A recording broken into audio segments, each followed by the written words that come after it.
Nih, yang paling penting nih prospeknya apa nih Pak? Wah. Kalau ini nanti. Untuk membangun energi terbarukan. Jadi energi listrik yang berasal dari energi fosil itu mulai digantikan dengan energi terbarukan. Jadi prospeknya sangat besar. Fakultas Prodi Teknik Perkapalan dan Teknik Sistem Perkapalan ya. Oke. Selama air masih ada, tuh, saya percaya sampai dunia tahun berapapun itu air masih ada. Laut masih ada. Pasti butuh alat transportasi. Pasti butuh kapal. Kalau kita bicara teknik atau engineer, ini prospek ke depan Indonesia ini sudah sangat terbuka ya. Dengan adanya perkembangan yang dikembangkan oleh Kominfo, terutama di bidang teknologi informasi dan komunikasi, itu dengan adanya palaparing.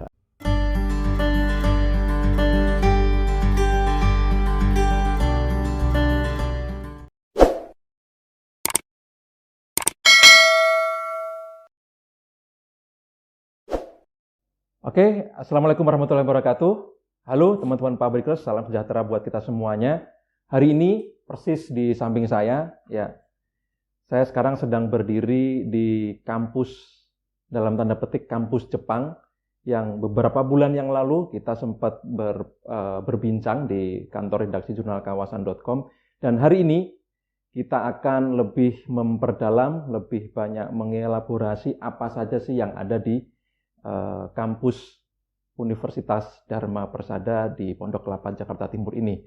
Untuk itu, saya sudah hadir di dalam sebuah ruangan yang di sini sudah hadir tokoh-tokoh penting dari kampus Dharma Persada. Saya ucapkan selamat datang Pak Dr. Darsono, Terima kasih. Ibu Manulang, dan Bapak Bangun. Ya, izinkan saya duduk ya, Bapak, untuk sambil kita ngobrol. Oke, tadi sudah sedikit kita ngomongin, mungkin kita agak flashback sedikit. Waktu itu kita berbincang dengan para petinggi dari kampus Universitas Dharma Persada, dan kita diceritakan banyak hal mengenai sejarahnya, bagaimana pemerintahan Jepang itu sangat support terhadap kampus ini, dan kemudian maka jurusan yang kaitannya dengan bahasa Jepang itu sangat diminati oleh khalayak atau mahasiswa yang ada di Jakarta dan seluruh Indonesia. Tapi ternyata banyak fakultas lain yang tidak hanya di fakultas bahasa. Dan makanya kita sudah hadir di sini dengan ketemu dengan bapak-bapak perwakilan dari fakultas masing-masing untuk mendalami apakah memang Universitas Dharma Persada ini tidak hanya identik dengan Jepang atau kebudayaan Jepang. Oke, Pak Darsono dari Fakultas Teknik. Iya. Terima kasih Pak sudah bisa hadir di tempat ini. Yang ingin kita ngobrol-ngobrol sedikit, bisa diceritakan Pak tentang Fakultas Teknik ini sejarahnya seperti apa gitu? Baik, terima kasih. Kalau kita berbicara sejarah, Fakultas Teknik ini berdiri itu mulai tahun 86, ya. Di mana keberadaannya istilahnya dulu itu disebut kampus lama, yang lokasi kampusnya itu ada di daerah Semanggi, Polda Metro Jaya di belakangnya persis. Keberadaan fakultas ini kemudian berbarengan dengan perpindahan kampus Universitas Dharma Persada ini di Pondok Kelapa tahun 93 itu sangat menunjukkan perkembangan yang sangat baik ya keberadaannya.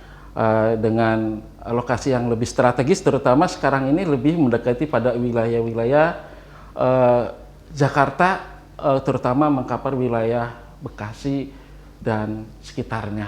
Ini sangat mendukung sekali. Jadi keberadaan Fakultas Teknik ini sudah hampir sama dengan seumur dengan Universitas Dharma Persada itu sendiri, Pak. Kalau program studinya sendiri apa aja Pak? Baik, kalau program studi yang dikembangkan awalnya itu memang ada 3.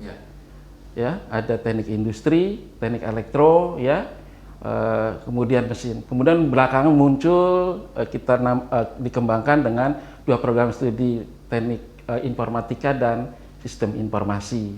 Jadi keberadaan sekarang Fakultas Teknik ada 5 program studi. 5 program studi. Ya, alhamdulillah sudah terakreditasi BAN PT. Oke, akreditasinya sudah BAN PT. Ya, Oke. sekarang juga ada satu-satunya wanita di sini. Dengan Ibu Santi Manulang, beliau dari Fakultas Teknologi Kelautan. Kita ngomong soal laut ya Bu ya. Kita di Jakarta nih. Apa sih latar belakang Universitas Dharma Persada ini mendirikan fakultas ini? Oke, terima kasih Mas. Jadi awalnya sejarahnya Fakultas Teknologi Kelautan itu dibentuk bersamaan dengan Fakultas Teknik. Jadi tahun 1986. Tapi hanya satu program studi, jadi teknik perkapalan. Kenapa? Pada waktu itu para pendiri berpikir bahwa karena Indonesia itu adalah negara kepulauan, kemudian kita banyak laut kita luas gitu. Kita pengen jadi penguasa di laut kita.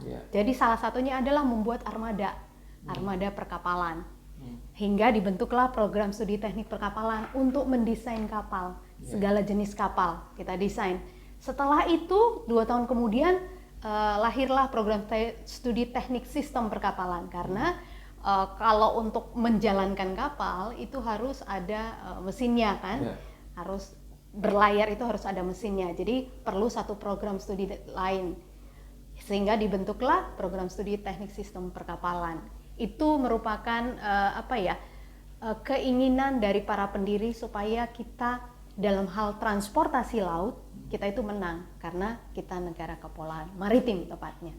Artinya bicaranya nasional ya, bahwa Indonesia adalah negara maritim yang memang harus diperkuat dari sisi perkawalan. Jadi kita nggak ngomong soal Jakarta nih. Betul. Nah, anak-anak Jakarta nih kan taunya jasa, dagang, atau bisnis segala macam. Nah, terus daya tariknya apa Bu yang bisa diberikan oleh fakultas ini kepada calon mahasiswa? Oke, daya tariknya adalah di Indonesia Barat kita satu-satunya universitas swasta yang memiliki program studi teknik perkapalan dan teknik sistem. Satu-satunya di wilayah barat. Wilayah barat. Oh. Iya, Universitas Dharma Persada.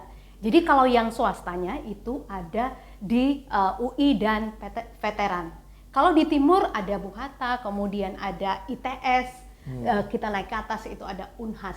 Tapi kalau di wilayah barat Universitas Dharma Persada yang memiliki teknik perkapalan dan teknik sistem perkapalan.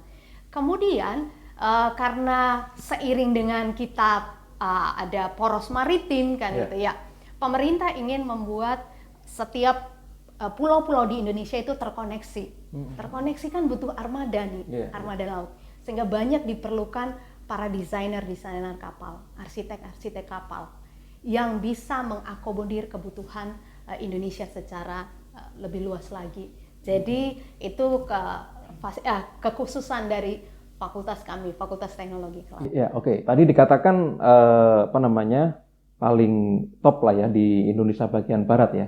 Tentu yang top ini apa sih gitu? Apa keunggulannya itu apa gitu? Apa memang ada pemagangan atau apa yang lain, Bu? Oke, selain itu kita juga ikut kemarin kita ada beberapa mahasiswa yang magang di PT PAL. PT PAL itu adalah bukan salah satu ya, BUMN terbesar yang memproduksi kapal. Jadi mahasiswa kita kerja praktek atau magang di sana, kemudian di BKI, Biro Klasifikasi, kita juga magang, ada kerjasama juga dengan sana.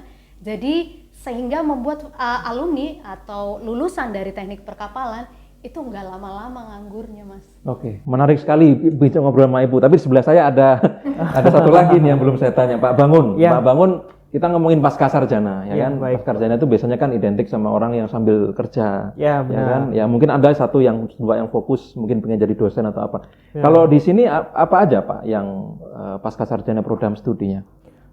Untuk program studi kami di Pascasarjana Universitas Dharma Persada, kita memiliki satu program studi karena kita berdiri masih cukup muda dibandingkan dengan yang lain.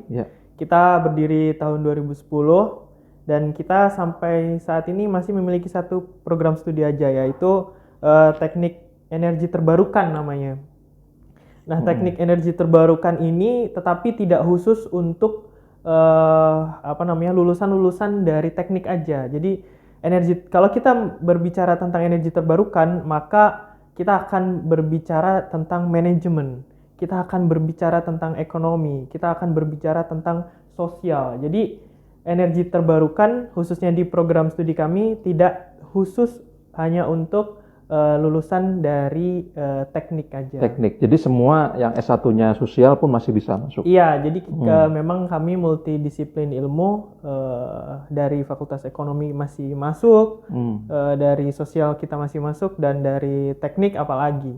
Iya, Itu pasti masuk. Ini sesuatu yang unik ya, pasca sarjana jurusan energi terbarukan. Iya. Nah, kira-kira kenapa gitu bisa memilih program studi yang mungkin baru bagi kita gitu? Iya, jadi kalau kita berbicara kenapa kita membentuk program studi teknik energi terbarukan, kita berangkat dari melihat potensi yang ada di Indonesia, bahwa pengembangan energi terbarukan di Indonesia dari sebelum tahun 2010 itu sangat pesat ya. Sangat pesat. Teknologi dari berbagai negara di Eropa, khususnya di Jepang misalnya, di Asia, itu teknologi dirancang, dibuat, dimaksimalkan untuk memperoleh efisiensi yang semakin baik.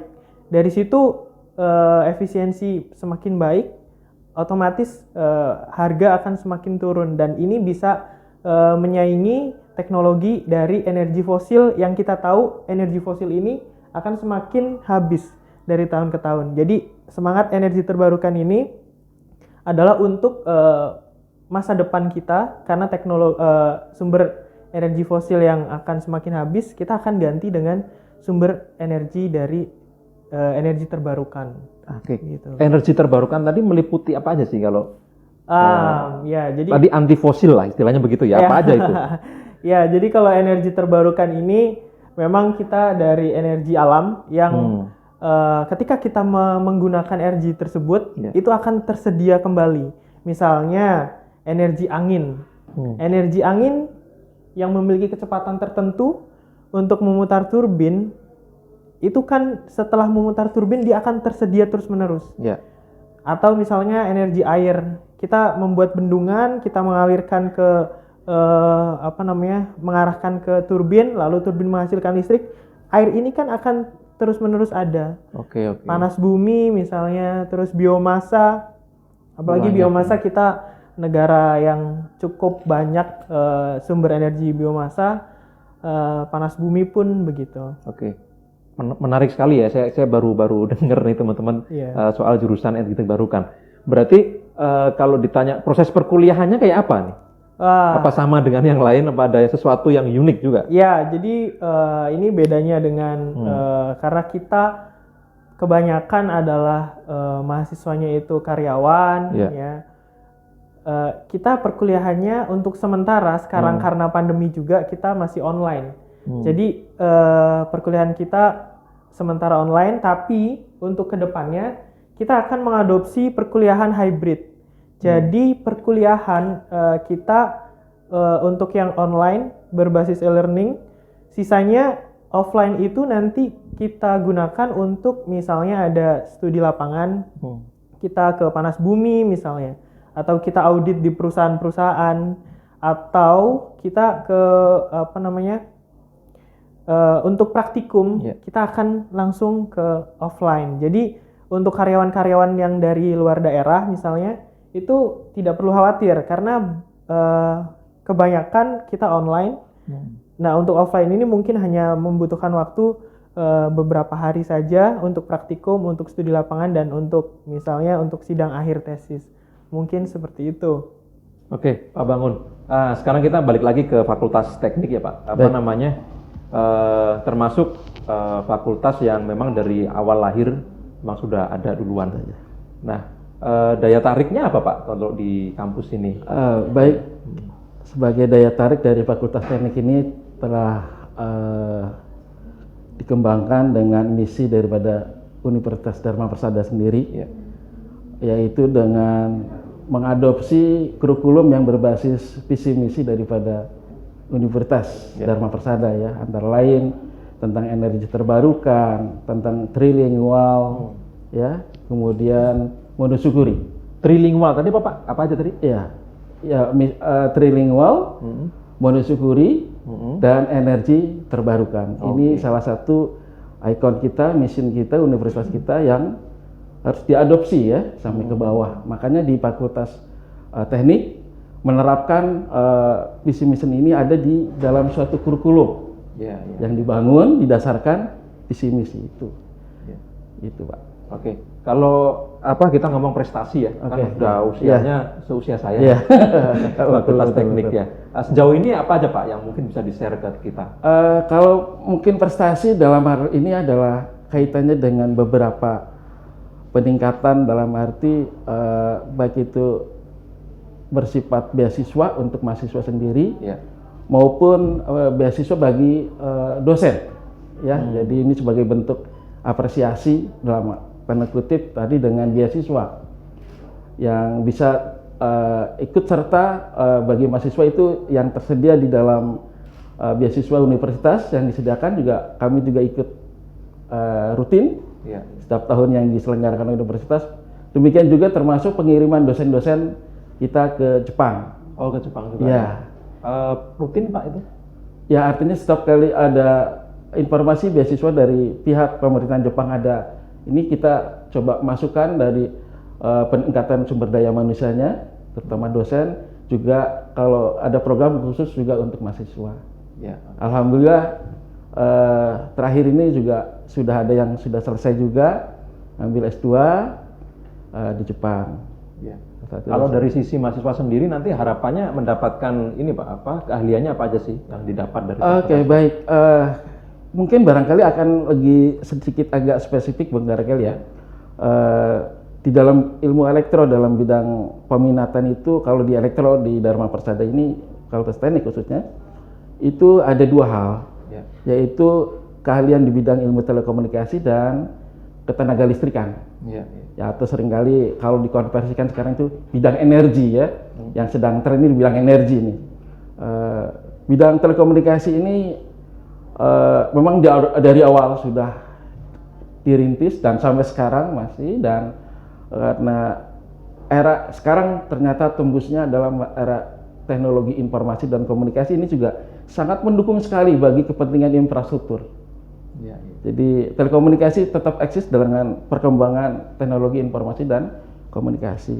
Kemudian di bidang kelistrikan ini juga akhirnya tuntutan kembali bahwa kebutuhan kelistrikan di bidang untuk bidang elektronik ini sangat meningkat juga dengan perkembangan industri.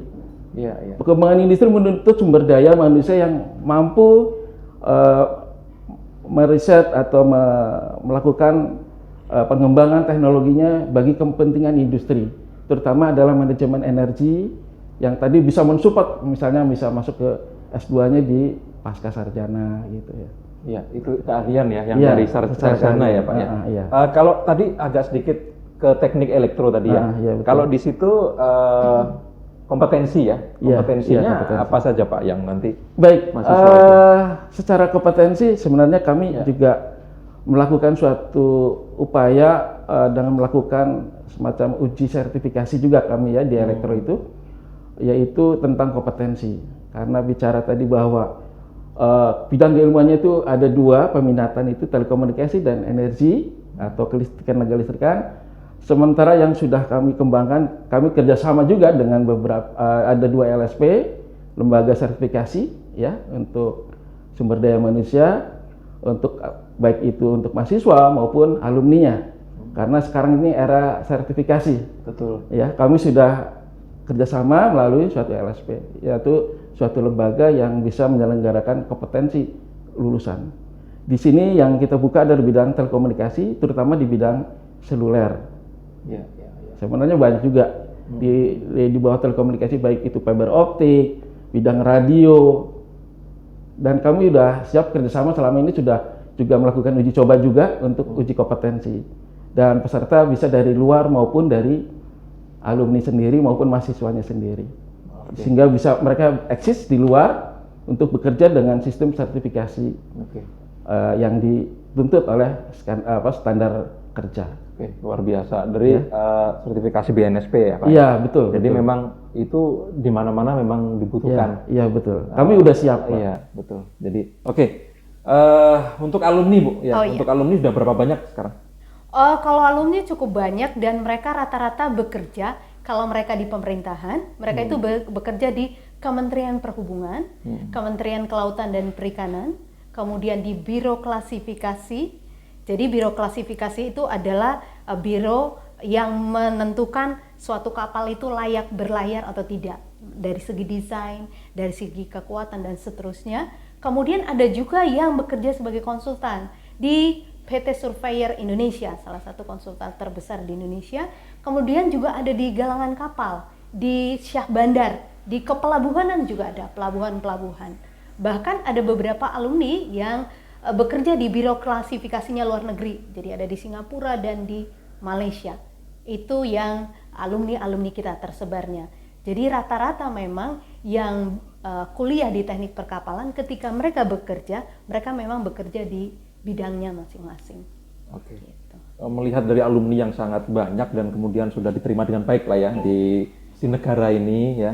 Artinya apa aja sih Bu fasilitas yang ada di kampus? ya, di Oke. kampus? Yang pasti ada ruang baca, kemudian perpustakaan, dan juga lab kita, khususnya lab komputer, itu softwarenya adalah software yang memang didedicated untuk orang naval arsitek. Ada AutoCAD, ada Maxuf, ada SolidWorks. Jadi software-software itu sudah sesuai dengan standar umum. Bukan standar umum, malah standar internasional bagaimana kita mendesain kapal dari segala jenis kapal.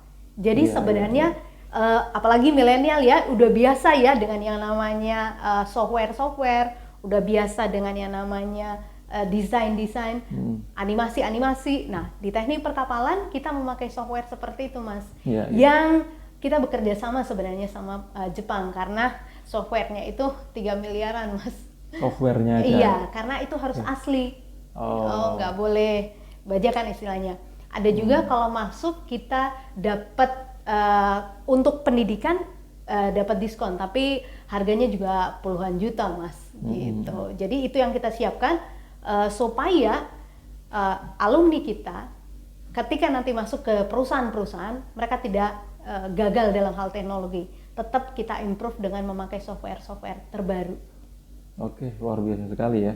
Jadi pas dia belajar di sini itu Bu, keahliannya apa aja sih yang didapat nanti ketika dia lulus? Yang pasti bisa ngedesain kapal. Ngedesain kapal. Terus yang kedua bisa merencanakan pelabuhan. Jadi nanti ada belajar survei nih, bagaimana membuat pelabuhan. Mereka harus tahu bagaimana kondisi perairan, kemudian daratannya, berapa besar pelabuhan yang mereka buat, kapal apa saja yang boleh bersandar di pelabuhan itu. Udah sampai seperti itu, Mas. Jadi bukan jadi nahkoda kapal ya? Bukan, jadi bosnya. Jadi man behind the scene ya, orang-orang di balik-balik layar. Gitu. Artinya apakah ada pengkhususan ini ya kapal apa? Kapal... Akan ada nanti belajar, Mas. Jadi ada namanya kapal yacht untuk mewah, nanti ada belajar kapal perang, kapal perikanan juga nanti ada kita belajar. Tapi secara umum mereka belajar desain kapal itu kapal umum dulu. Kapal umum penumpang, pesiar. Iya. Gitu. Nanti setelah itu bisa belajar kapal perang karena akan beda ya nanti struktur kapalnya. Kalau kapal perang juga jenisnya pakai jenis ya, yang bawa ranjau kah, yang bawa rudal kah dan seterusnya. Seru ya kayaknya ya, seru. jurusan perkapalan ya. Kayaknya banyak main apa namanya? Saya kalau mau saya kapal perang aja Bu. Mas Bangun ya. Apa namanya? Tadi energi terbarukan ya. Jadi kalau gelarnya sendiri nantinya apa tuh Pak? Sekarang gelar kami yaitu Magister Teknik ya, Magister jadi Teknik, atau ya? MT. Jadi mengadopsi dari prodi tadi. Kita prodinya adalah Teknik Energi Terbarukan kan. Jadi gelarnya adalah Magister Teknik. Ada aktivitas mahasiswa Pak di luar kampus? Kalau aktivitas mahasiswa kami itu sangat banyak ya. Aktivitas kami di luar proses belajar mengajar itu ada di nasional kita di Indonesia maksudnya, atau di internasional misalnya kegiatan mahasiswa untuk international conference yang diselenggarakan setiap tahun. Kami selalu mengirimkan 2-4 mahasiswa untuk mengikuti conference tersebut. Ada di Saga University. Itu bidangnya adalah energi laut, karena energi laut ini merupakan bagian dari energi terbarukan juga. Lalu juga ada melakukan untuk mahasiswa kita juga melakukan training ya, low carbon training namanya di Universitas Kita Kyushu di Jepang juga. Nah, untuk yang di Indonesia di dalam negeri kita melakukan banyak sekali kegiatan ya, misalnya tadi studi lapangan, kita pergi ke panas bumi, kita mempelajari bagaimana melihat potensi sumber panas bumi, lalu juga kita melihat bagaimana teknologi konversinya, bagaimana prosesnya sampai dari sumber menjadi listrik. Atau misalnya kita juga punya desa binaan ada di Gunung Halu, kita mengkonversi energi air menjadi energi listrik menggunakan turbin yang skalanya mikro hydro. Lalu kita juga ada audit ya, jadi gedung-gedung yang mungkin berpotensi untuk efisiensi energi kita audit. Lalu juga ada lagi sertifikasi. Jadi mahasiswa kita wajib sertifikasi sertifikat energi terbarukan. Jadi lulusan dari kami itu akan bersertifikasi energi terbarukan dan nantinya itu pasti akan menjadi ahli di bidang energi terbarukan dari 5 bidang energi terbarukan yang ada. Oke, tadi ngomong soal ahli tadi. Keahliannya apa Pak nanti? Jadi setelah lulus basicnya seperti apa? Nah, kami mengarahkan lulusan kami karena ini di Pascasarjana ya. Ya. Lulusan kami bisa menjadi dosen untuk sarjana. S1 ya, benar. Okay. Lalu juga untuk kami juga mengarahkan karena energi terbarukan ini sangat besar potensinya dan banyak sumbernya, itu bisa menjadi wirausahawan energi terbarukan. Kita mengarahkan mahasiswa kami ya, untuk menjadi ahli keteknikan. Itu udah pasti karena prodi kami teknik energi terbarukan. Terus yang terakhir, dan kami mengarahkan mahasiswa kami untuk menjadi peneliti prekayasa atau analisis kebijakan yang berkaitan dengan energi terbarukan. Oke, terakhir mungkin nanti saya tanya nih, yang paling penting nih, prospeknya apa nih Pak? Wah. Kalau ini nanti belajar ini. Ya, kalau prospek energi terbarukan sendiri di Indonesia seperti yang kita tahu ya, karena arah pemenuhan energi di Indonesia itu sekarang sudah mulai beralih ke energi terbarukan. Jadi bahkan Presiden kita Joko Widodo itu, Pak Joko Widodo itu sudah terus meminta kepada seluruh stakeholder untuk membangun energi terbarukan. Jadi energi listrik yang berasal dari energi fosil itu mulai digantikan dengan energi terbarukan. Jadi prospeknya sangat besar. Misalnya kita akan menjadi wirausahawan energi terbarukan. Untuk yang sekarang beberapa tahun wirausahaan tadi itu contohnya gimana? Bikin apa? Misalnya kalau untuk wirausahawan energi terbarukan itu dalam beberapa tahun terakhir ini kita lagi booming yang namanya PLTS atap. Jadi atap-atap rumah kita itu juga berpotensi untuk menghasilkan listrik. Tinggal kita pasang panel surya, terus kita bisa mendapatkan listrik yang digunakan untuk memenuhi kebutuhan energi kita sehari-hari. Nggak pakai PLN berarti? Iya, bisa hybrid ya. Artinya bisa on grid dengan PLN, bisa juga off grid. Jadi kita hanya benar-benar rumah kita tersedia listriknya oleh PLTS atap ini. Nah, kita bisa menjadi wirausahawan di bidang energi terbarukan tersebut, khususnya di PLTS atap.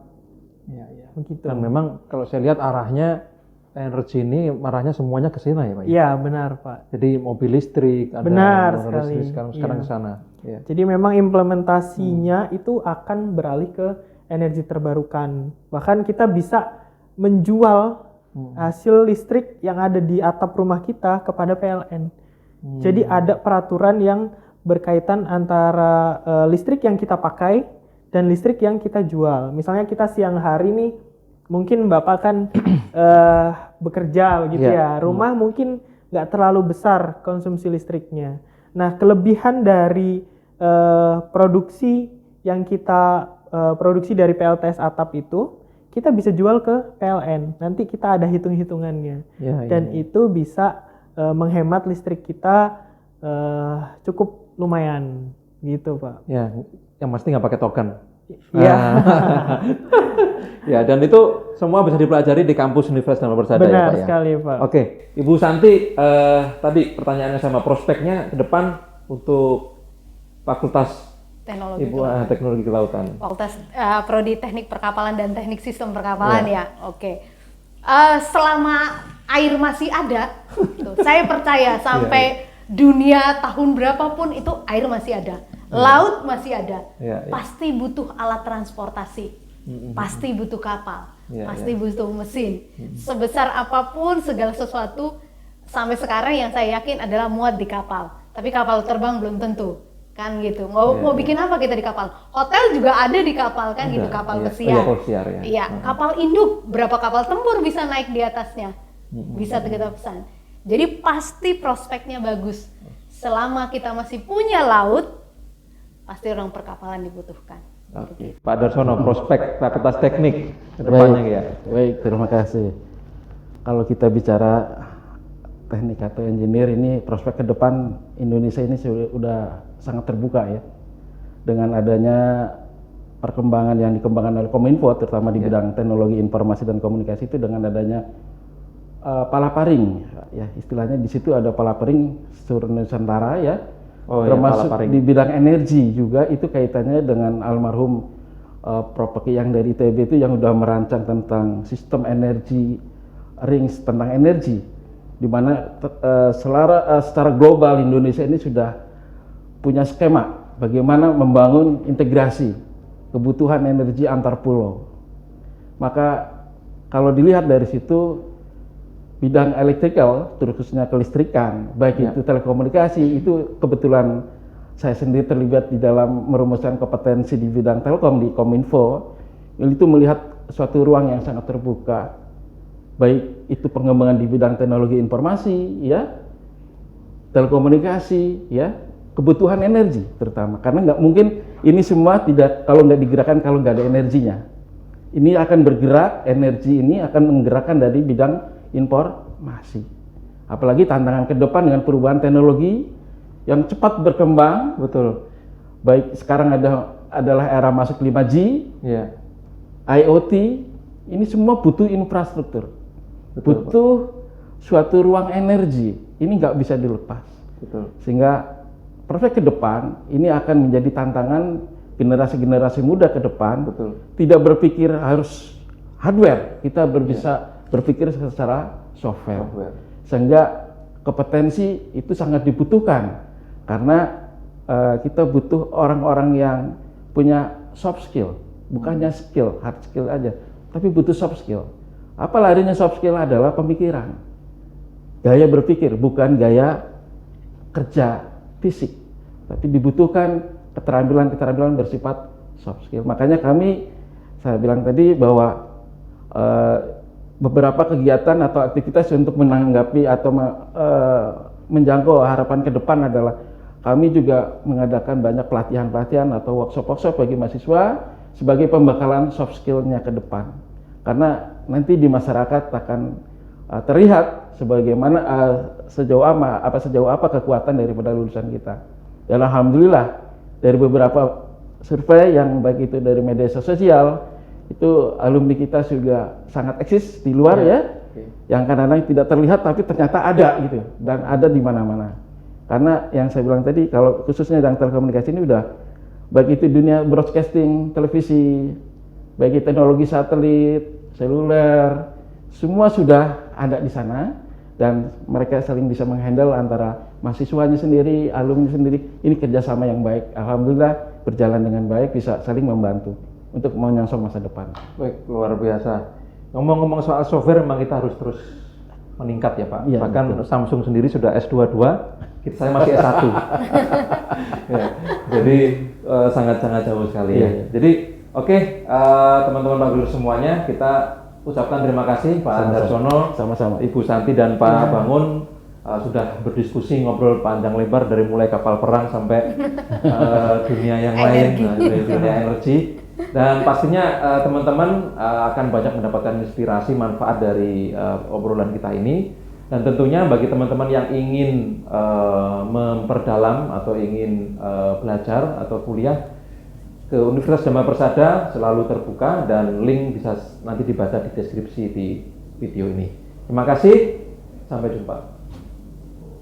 Oke.